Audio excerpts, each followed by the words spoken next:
They thought bombing Earth was smart. Watch humanity strike back 6 months after the Battle of Jupiter. Fleet Admiral G1 stood before the massive viewport of her new flagship, the Defiance, and watched a convoy of alien ships approach. Representatives from across the galaxy were arriving at Titan for the emergency session of the Galactic Coalition. They were coming to discuss Earth, to decide humanity's fate, to debate whether the upstart species deserved a seat at the table. They were about to learn that humanity was done asking for permission. "Admiral, the Coalition delegates are requesting permission to dock," her communications officer reported.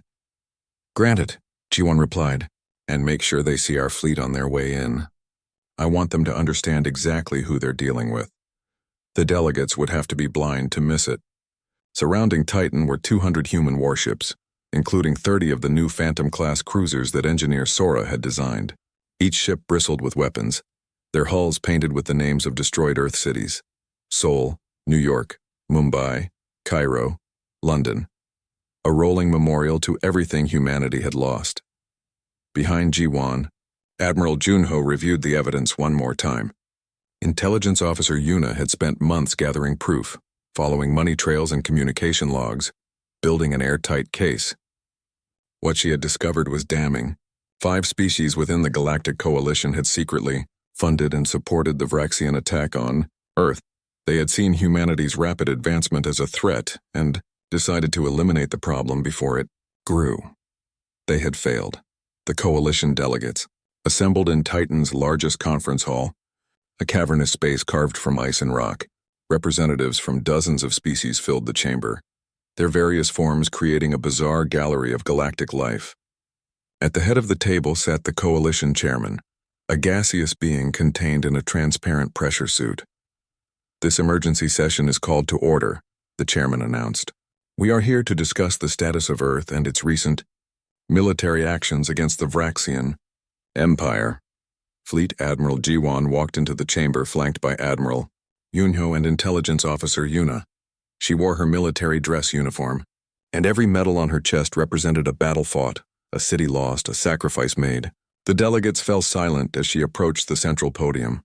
"Thank you for finally deciding to notice us," G1 began, her voice cold and clear. "I understand this session is about discussing Earth's status in the galactic community. Before we begin, I have something to show you." She nodded to Yuna, who activated the holographic display. Financial records appeared in the air above the assembly. Communication logs, shipping manifests, meeting notes, all of it damning. All of it pointing to the same conclusion. "For months, my intelligence officer has been investigating the attack on Earth," Juwan continued. "What we found was disturbing. 5 members of this coalition secretly funded the Vraxian Empire's assault on my homeworld. They provided intelligence on our defenses. They encouraged the bombardment. They tried to commit genocide." The chamber erupted into chaos. Delegates shouted denials. Others demanded explanations. The 5 accused species sat in stunned silence as their conspiracy was laid bare for all to see. "Order," the chairman demanded. "These are serious accusations. Do you have proof?" "Everything you need is in these files," Yuna said, her voice steady despite the magnitude of what she was revealing. Bank transfers from the Kiltharian treasury to Vraxian military accounts. Encrypted communications between the Dravis ambassador and Vraxian high command. Shipping records showing Morthan weapons deliveries to Vraxian forces. It's all here. One of the accused delegates, a Kiltharian with golden scales, stood up. "This is preposterous. Even if some members acted improperly, you cannot blame the entire coalition. And your military response has been disproportionate. You've attacked Vraxian forces across multiple systems." Jiwan turned to face the Kiltharian directly. "Disproportionate? Your conspiracy tried to exterminate my entire species. Billions of humans are dead. Our homeworld is a burned wasteland. And you think our response is disproportionate?" Her voice dropped to a whisper that somehow carried through the entire chamber. "You have no idea what proportionate would look like." The threat hung in the air like smoke. Every delegate in the room suddenly realized that the small human fleet orbiting Titan was just the beginning. Earth had been pushed to the edge of extinction and had come back stronger, angrier and more dangerous than anyone had imagined. "What do you want?" the chairman asked carefully. "Justice," G1 replied. "The 5 species that conspired against Earth will be expelled from the coalition. Their assets will be frozen pending war crimes tribunals, and the coalition itself will be reformed. Reformed? The chairman repeated. The coalition has existed for 10,000 years. You cannot simply demand we change everything. I'm not demanding, Ji-won said quietly. I'm informing you of what's going to happen. Because here's what you don't understand. Humanity didn't fight our way back from extinction just to beg for scraps at your table. We're building something new, something better. A coalition based on mutual defense and actual equality, not hierarchy and politics. Admiral Junho stepped forward. We're calling it the Terran Alliance. Any species that wants to join us is welcome. We'll defend each other. We'll share technology openly. We'll treat each other as equals, not as superior and inferior races. And if we refuse? The Keltharian delegate asked. Then you stay here with your corrupted coalition, Ji-won said. But I think you'll find that many species are tired of being second-class citizens. They're ready for something different. Over the next 2 weeks, the galaxy watched in amazement as the old order crumbled. 47 species, mostly smaller civilizations that had been marginalized by the coalition, announced their intention to join the Terran Alliance. They had seen humanity survive the unsurvivable and defeat the undefeatable. They wanted to be part of that strength. The remaining coalition members scrambled to respond. Some tried to maintain the old structure, others demanded reforms. A few simply collapsed into internal political chaos. The galactic order that had stood for millennia was changing, and Earth was the catalyst. Back on Titan, Dr. Minho was already working with scientists from the new Alliance members. They shared their research freely, combining human innovation with alien expertise. Within months, they had developed quantum slipstream drives that made faster-than-light travel twice as fast. They created shield generators that were nearly impenetrable. They built weapons that made even the Vraxians nervous. Engineer Sora oversaw the construction of Earth's orbital defense network. Massive platforms surrounded the healing planet, armed with weapons powerful enough to destroy entire fleets. Never again would Earth be vulnerable. Never again would humanity trust its safety to others. Lieutenant Hana, promoted to wing commander, trained the next generation of human pilots. Young men and women who had been children when Earth burned, now old enough to ensure it would never happen again. She taught them not just how to fly and fight, but why they fought. To protect, to defend, to make sure no other species ever faced what humanity had endured.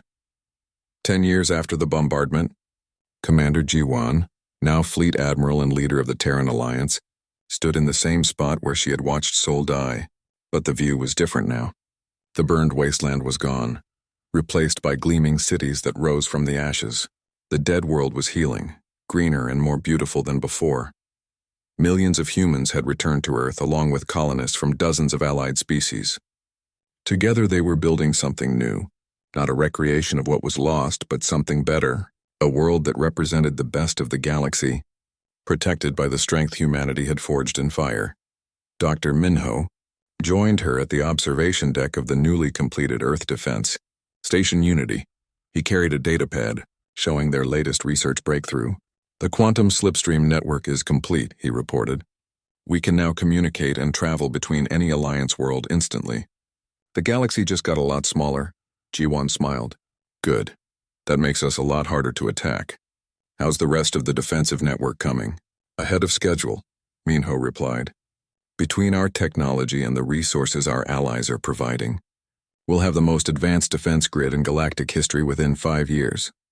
He paused, looking out at Earth. You know, the coalition is calling what you did a coup. They say you overthrew the established order. They're right, Ji-won said simply.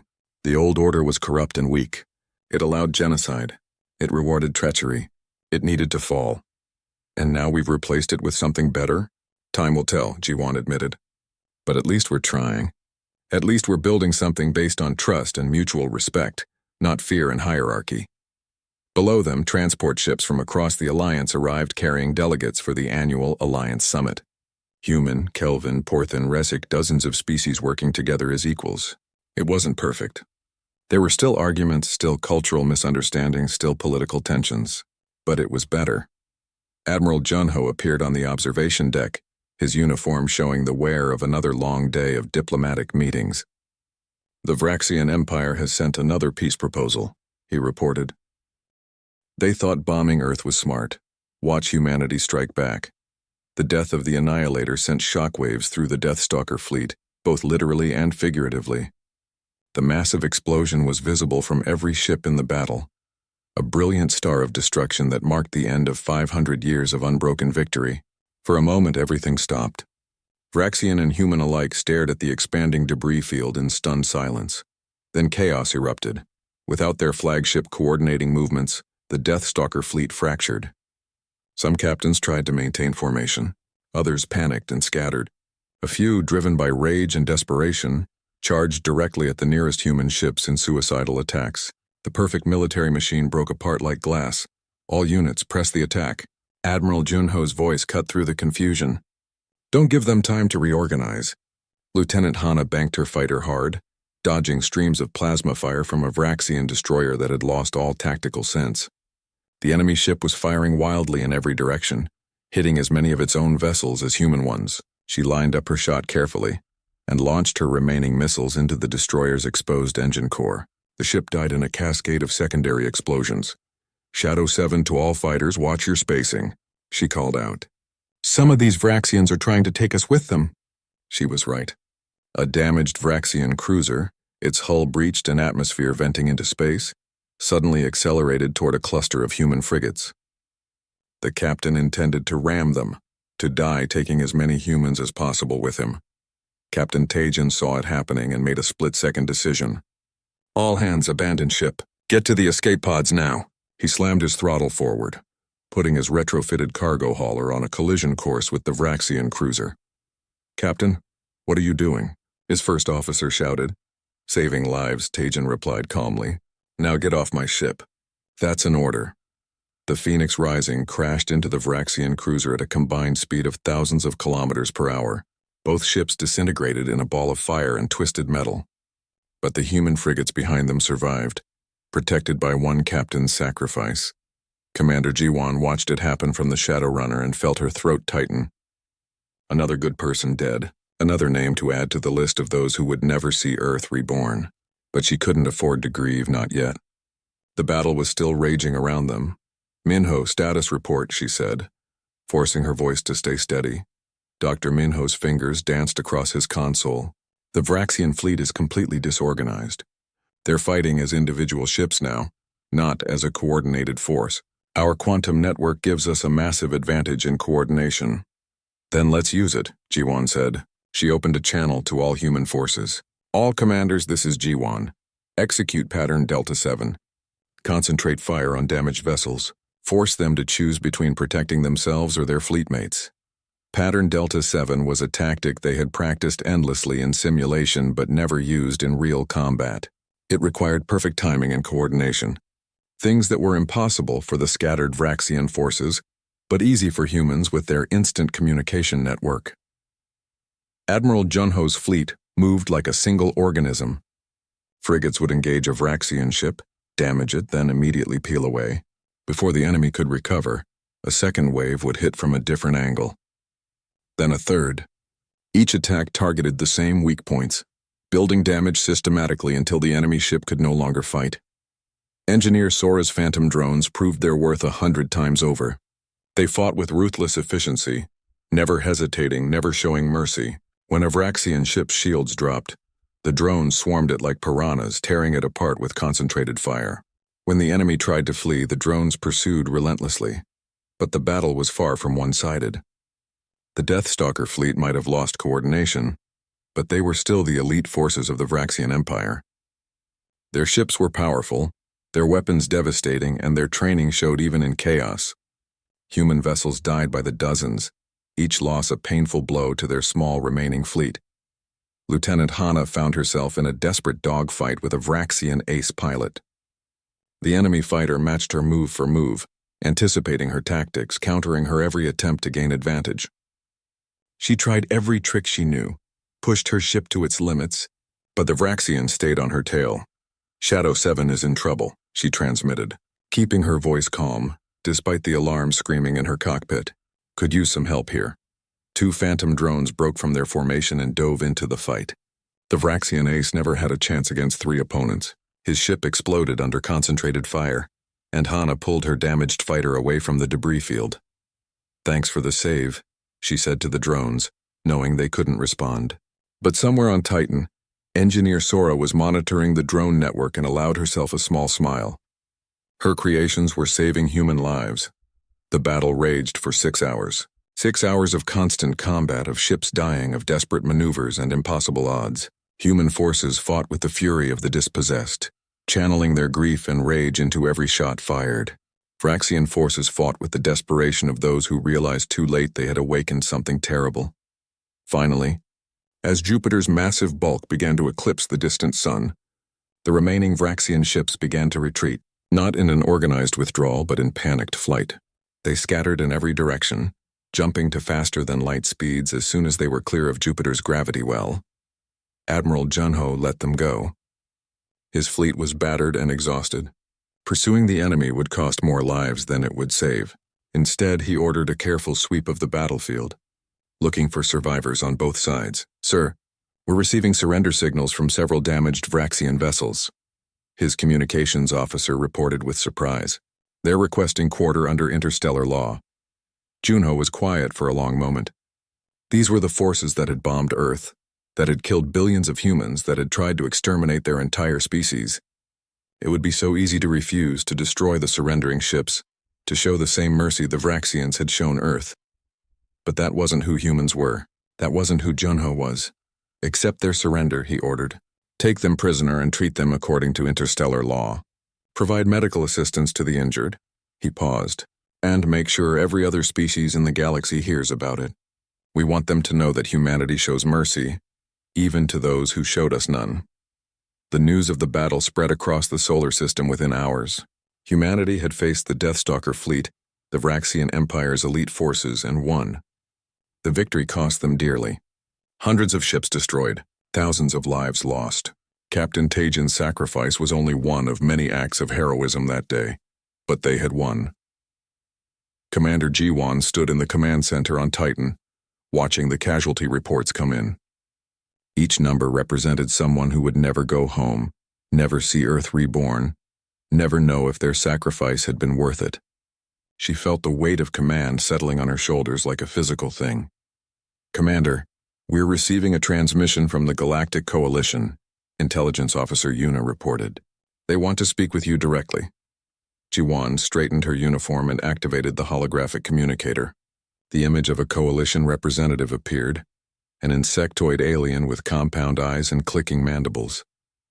"Commander Jiwan of Earth," the alien said formally, "the Galactic Coalition has been monitoring your conflict with the Vraxian Empire. Your victory against the Deathstalker fleet has not gone unnoticed." "I'm sure it hasn't," Jiwan replied coolly. "The same coalition that stood by and watched while Earth burned." "What do you want?" The alien's mandibles clicked rapidly, a sign of discomfort. "The coalition wishes to open negotiations regarding Earth's status and the ongoing conflict with the Vraxian Empire."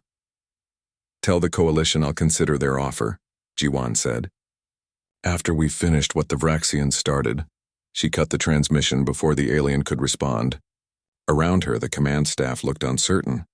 They had just been contacted by the most powerful political organization in the galaxy, and their commander had essentially dismissed them. "Ma'am, was that wise?" one of her officers asked carefully. Jiwan looked at the tactical display showing the debris field where the Annihilator had died. "The coalition abandoned us when we needed them most. Now they want to talk because we proved we can fight back. Well, they can wait. We have work to do." Dr. Minho approached her after the others had left. "Jiwan, I've been analyzing the data from the battle. The Vraxians didn't just lose today. They lost badly. But here's the thing that worries me." He pulled up a series of reports on his datapad. The resources they committed to the Deathstalker fleet, the intelligence on our movements, the timing of their attack. It was too perfect, too well coordinated. "What are you saying?" Jiwan asked, though she had a sinking feeling she already knew. "I'm saying someone helped them," Minho replied grimly. "Someone in the Galactic Coalition gave the Vraxians information about us. This whole war might have been a setup from the beginning. They thought bombing Earth was smart. Watch humanity strike back engineer." Sora stood before her greatest creation with a mixture of pride and terror. The hangar bay stretched out before her, filled with hundreds of sleek unmanned ships. They looked identical to human fighters from the outside, But inside, they were something entirely different. Pure artificial intelligence. Machines that could learn, adapt, and kill without hesitation. Project Phantom is ready for deployment, she reported to Commander Jiwan. Each drone can operate independently or as part of a network. They learn from every engagement, share tactical data instantly, and never get tired or scared. Jiwan walked among the silent ships, running her hand along one smooth hull. You've given us an army that can match the Deathstalkers in numbers. But can they match them in skill?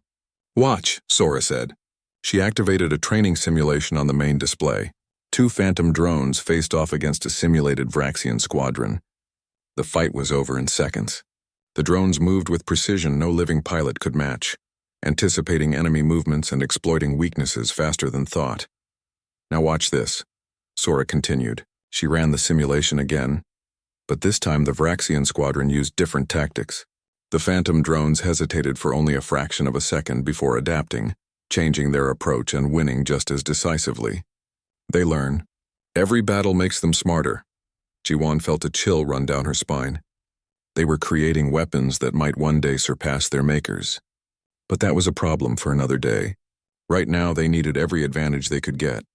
Across the solar system, Captain Tajin was preparing his own surprise for the Vraxians. Before the bombardment, he had been a merchant captain, hauling cargo between Earth and the colonies. Now his ship, the Phoenix Rising, was retrofitted with experimental weapons that Dr. Minho had designed. Weapons that shouldn't exist according to Galactic Treaty. Weapons that humanity no longer cared about treaties to use. Captain, the antimatter torpedoes are loaded, his weapons officer reported nervously. Are we really going to use these? If one detonates prematurely, then we die a few minutes earlier than planned, Tajin interrupted calmly. The Vraxians tried to exterminate us. I think we can be forgiven for bending a few rules. Meanwhile, Intelligence Officer Yuna sat in her small office on Titan, surrounded by screens showing Vraxian communications. She had been monitoring their transmissions for weeks, looking for patterns, searching for weaknesses. The Deathstalker fleet was disciplined and professional, but no military force was perfect. There had to be a crack somewhere. Commander, I found something, Yuna called out over the comm.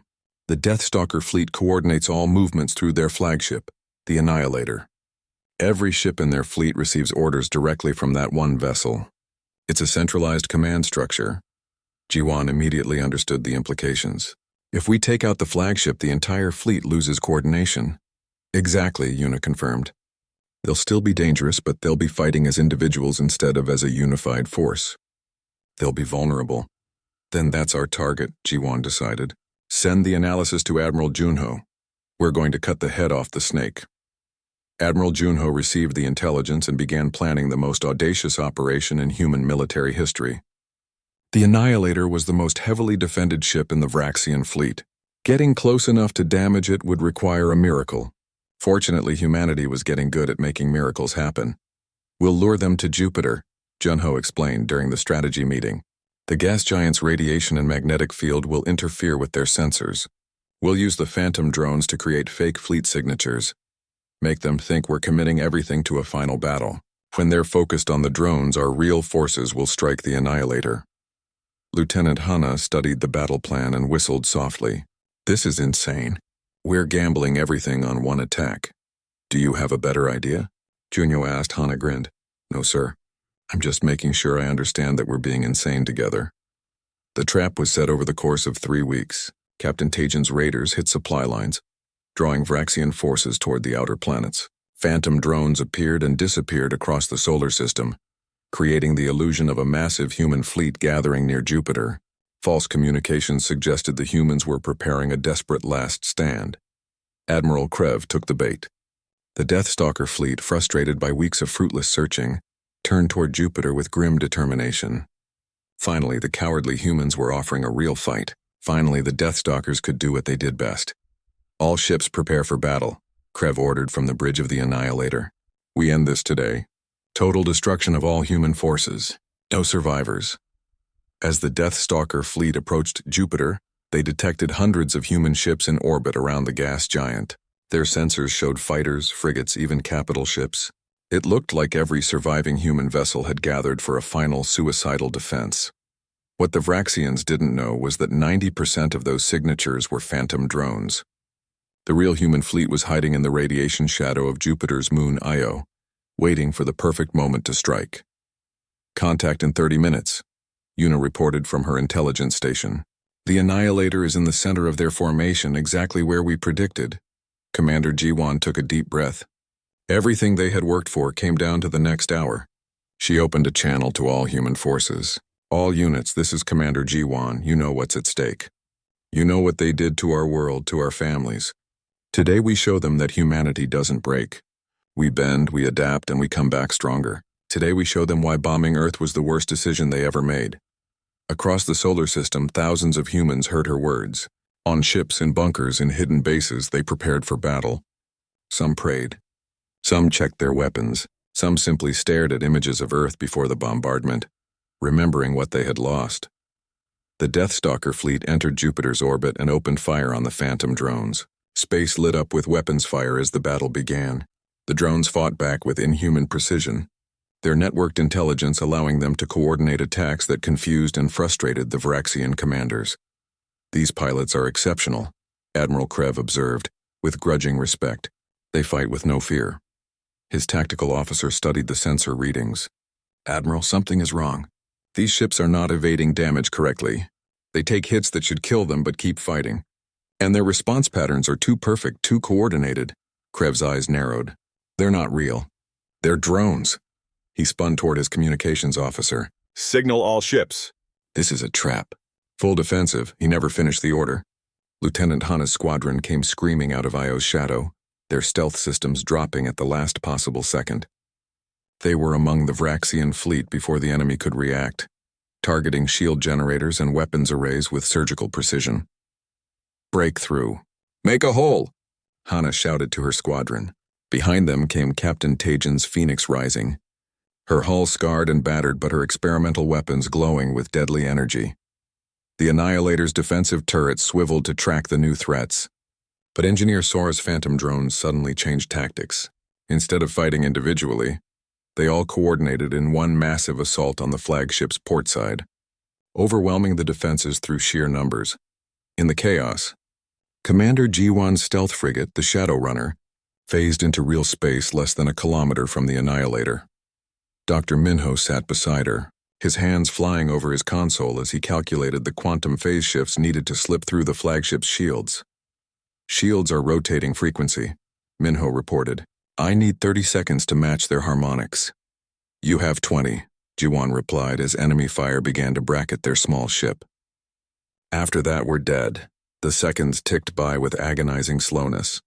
Explosions blossomed around them. The Shadow Runner's hull groaned under near misses. Jiwan's knuckles were white on the controls as she weaved through incoming fire, trusting Minho to do the impossible. "Got it," Minho shouted. "Shields are matched. Launch now." Jiwan slammed her fist down on the firing control. A single antimatter torpedo, the product of Dr. Minho's forbidden research, shot from their launcher. It passed through the Annihilator's shields like they weren't even there, its quantum signature perfectly matched to the shield frequency. The torpedo disappeared into the flagship's hull. For a moment, nothing happened. Then the Annihilator began to die.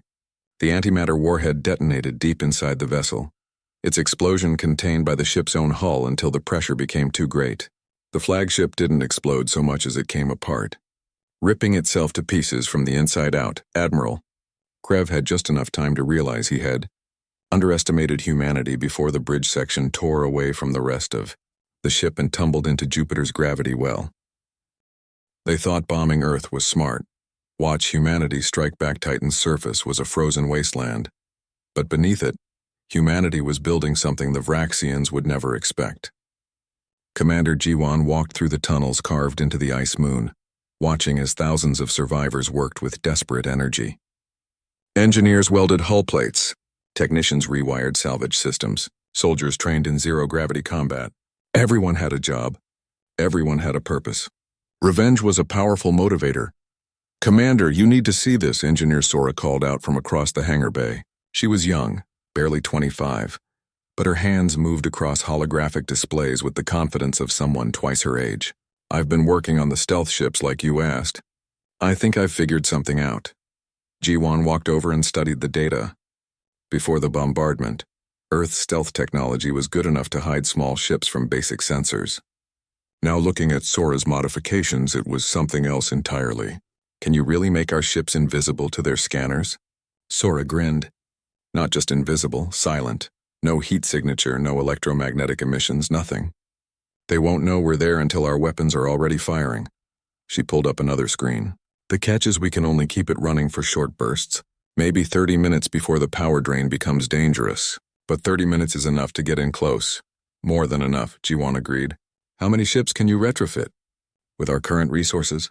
Maybe 50 fighters and a dozen frigates in the next 2 weeks. Sora's expression darkened. Commander, are we really doing this? Going up against the Vraxian Empire with just 50 fighters? Jiwan placed a hand on the younger woman's shoulder. We're not going up against them. We're going to bleed them slowly, carefully, until they realize Earth wasn't their victory. It was their biggest mistake. Across the solar system on Mars, Admiral Junho was having similar conversations. His fleet had grown from the scattered survivors into something resembling a fighting force. Not large, not powerful, but mobile and determined. He stood on the bridge of his flagship, a converted colony transport that had been armed with every weapon they could salvage. Admiral, we have confirmation from Dr. Minho, his communications officer reported. The quantum network is online. We have real-time communication with every human installation. Junho allowed himself a small smile. Real-time communication across billions of kilometers gave them an advantage the Vraxians couldn't match.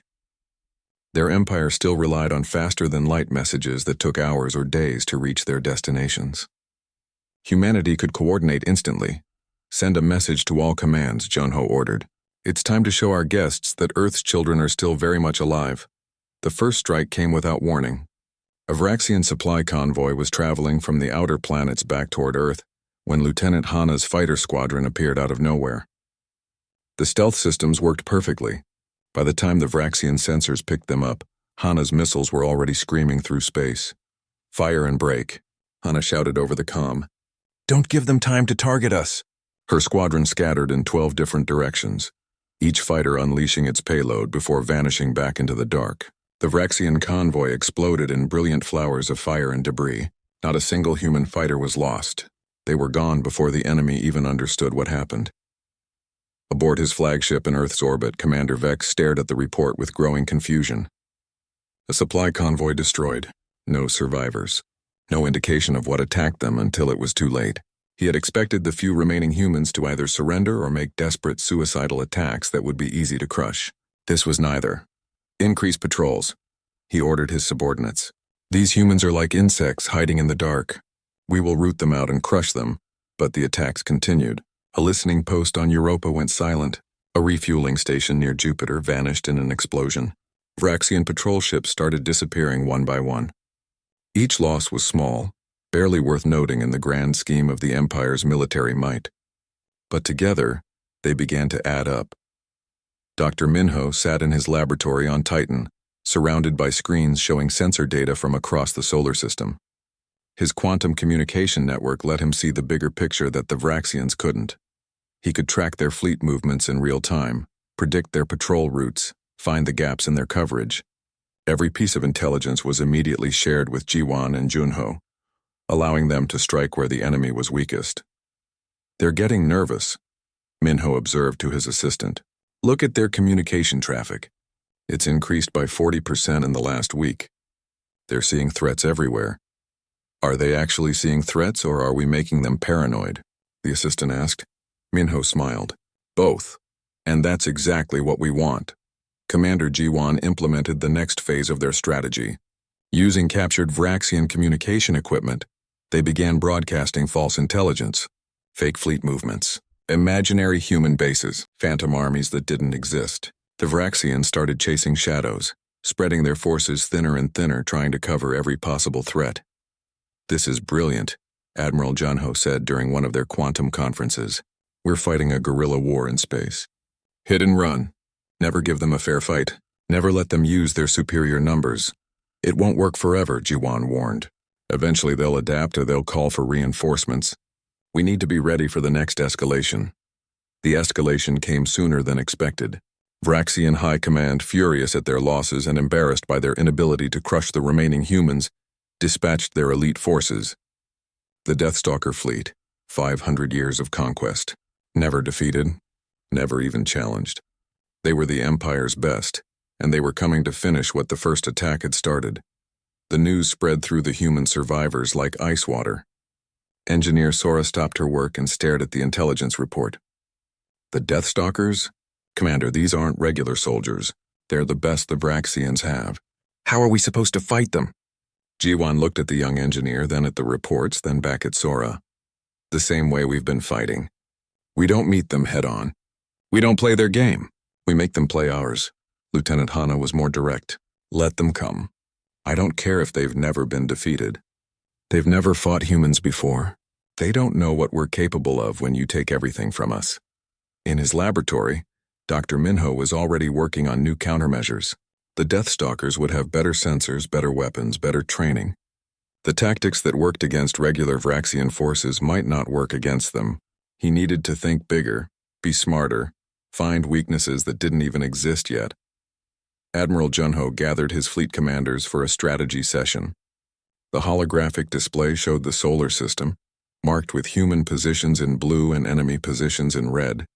The incoming Deathstalker fleet was a massive red arrow pointed straight at their hearts. We can't win a straight fight, Junho said bluntly. They have more ships, better ships, and 5 centuries of experience. So we don't give them a straight fight. We give them something they've never seen before. Which is what exactly?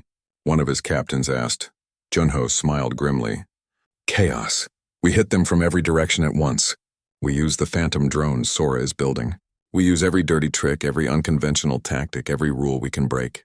The Vraxians fight with honor and tradition. We fight to win. The Deathstalker fleet entered the solar system 3 weeks after the initial bombardment of Earth. They came in perfect formation, their ships gleaming and deadly. At their head was the Annihilator, a massive dreadnought that had leveled entire civilizations. They expected to find scattered human forces, desperate and afraid. Instead, they found nothing. Every sensor sweep came back empty. Every probe returned no data. It was as if humanity had simply vanished. Commander Vex joined the Deathstalker fleet and met with their leader, Admiral Krev. Where are they hiding? Vex demanded. Krev's scaled face showed no emotion. It doesn't matter. We will find them. We will destroy them. The Deathstalkers have never failed. But as days turned into weeks, even Krev began to feel something he had never experienced in 500 years of service. Uncertainty. His ships were being picked off by an enemy he couldn't see. His supply lines were under constant attack, and somewhere in the dark between the planets humanity was watching, waiting, and planning their revenge. In the command center on Titan, Commander Jiwan watched the enemy fleet spread out, searching for targets that didn't exist where they expected. She turned to her assembled officers. Admiral Junho's face on one screen, Lieutenant Hana's on another, Dr. Minho, Engineer Sora, all the others who had survived the end of their world. They think they're hunting us, Jiwan said quietly. Time to show them who the real hunters are. They thought bombing Earth was smart. Watch humanity strike back. The alarm screamed across Earth Defense Station Olympus like nothing Commander Jiwan had ever heard before. She sprinted down the corridor, her boots clanging against metal floors, while red emergency lights painted everything in blood. Through the viewport she could see them. Thousands of Vraxian warships hanging in space like deadly stars, their weapons glowing hot and ready. All personnel to battle stations, she shouted into her communicator. But even as the words left her mouth, the first bombardment began. The sky above Earth turned white, not the gentle white of clouds or snow, but the burning white of superheated atmosphere, as energy weapons tore through it like paper. Jiwan watched in horror as beams of concentrated plasma struck Seoul, her hometown, and everything she knew simply ceased to exist. The city didn't burn. It didn't crumble. It just vanished in a flash of light and heat. Down on Earth's surface, Lieutenant Hana was running for her fighter when the world exploded around her. She had been finishing her pre-flight checks at the military base outside the city when the attack came. The blast wave from Seoul's destruction hit seconds later. throwing her against her ship's hull. Her ears rang. Her vision blurred. But years of training kicked in, and she hauled herself into the cockpit even as the base began to shake apart. The fighter's engines roared to life. Hana pulled back on the controls and shot into the sky, weaving between falling debris and streams of enemy fire. She keyed her radio. "This is Shadow 7 to any station. I'm airborne and requesting coordinates for..." The transmission cut off as another city died. Then another, and another. In an underground research facility deep beneath the mountains of what used to be South Korea, Dr. Minho felt the earth shake. His coffee mug rattled off the desk and shattered on the floor, but he barely noticed. His eyes were locked on the quantum sensor array, watching readings that shouldn't be possible. The amount of energy being discharged above ground was astronomical. Whoever was attacking Earth wasn't trying to conquer it. They were trying to erase it. "Doctor, we need to evacuate," one of his assistants shouted, already heading for the emergency tunnel. Minho grabbed his datapad and a portable backup drive. "Go, get everyone to the deep shelters. I need 2 more minutes." He didn't have 2 minutes. None of them did. But Minho's fingers flew across his keyboard anyway, uploading every scrap of research data to the secure satellite network.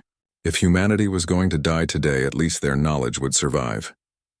Above the planet, Commander Jiwon fought to keep Olympus Station operational as the bombardment continued. Half her crew was dead or injured. Power fluctuated wildly, but she refused to abandon her post. Through the chaos, she managed to establish contact with other surviving military installations scattered across Earth's solar system. "This is Commander Jiwon of Station Olympus to all forces. Activate Protocol Blackout. I repeat, activate Protocol Blackout." Protocol Blackout was humanity's doomsday contingency. It meant Earth had fallen. It meant every military asset would scatter and go dark, becoming ghosts in the void. It meant the war was just beginning. On Mars Colony, Admiral Junho received the signal and felt his blood run cold. He had seen war before, had fought in the border skirmishes with pirate fleets, but this was different. This was extinction. He turned to his bridge crew, saw the fear in their eyes, and knew he had to bury his own terror deep. "All ships, this is Admiral Junho. Cut all non-essential communications. Power down to minimum emissions. We're going dark." He paused, then added quietly, "And may whatever gods are listening have mercy on us all." The Vraxian bombardment lasted 72 hours. When it finally stopped, Earth was a different world. Entire continents were scorched. Oceans boiled. The atmosphere was choked with ash and debris. Billions of humans were simply gone, vaporized in an instant or buried under the rubble of civilization. The Vraxian fleet commander, a massive reptilian creature named Vex, broadcast his message to the dying planet from his flagship. His translator rendered his words in cold mechanical tones. "Humans of Earth, you have been judged and found wanting. Your species spread too quickly, advanced too recklessly. You were becoming a threat to galactic stability. This attack was necessary. Surrender now. Dismantle all remaining military forces, and we will permit your survivors to live as servants to the Empire. Refuse, and we will finish what we started." In her underground bunker, Jiwon listened to every word. Around her, the few dozen survivors of Olympus Station waited for her response. Some were crying. Others stared at nothing, shock written on their faces. But Jiwon felt something else building inside her. Not fear. Not grief. Rage. She stood and walked to the communications console. With steady hands, she keyed in a tight beam transmission to every hidden human facility in the solar system. When she spoke, her voice was ice. "This is Commander Jiwon to all surviving forces. The Vraxians think they've won. They think we'll surrender because they killed billions of us. They don't understand humans at all." She paused, letting her words sink in. "We don't surrender. We don't forgive. And we sure as hell don't forget. Protocol Blackout is in effect. Every ship, every station, every soldier goes dark. We make them think they won. We let them get comfortable, and then we hit them so hard they'll wish they'd never heard of Earth." On Titan, one of Saturn's moons, Lieutenant Hana landed her damaged fighter in an emergency bay. She had somehow survived the 3-day bombardment, running on fumes and fury. As she climbed out of the cockpit, a ground crew rushed over to help her. She waved them off. "I'm fine. Get my ship repaired. I'm going back out." "Lieutenant, there's nothing left to go back to," one of the crew said gently.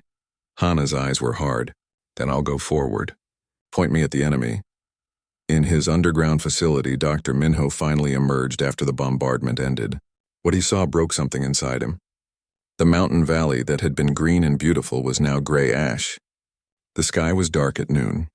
Nothing moved except the wind carrying the scent of burned things. But his quantum communication system had survived. The data had been saved. And as he made his way to the evacuation shuttle that would take him off-world, Minho's scientific mind was already working. The Vraxians had made a mistake. They had given humanity something precious, survivors who had nothing left to lose.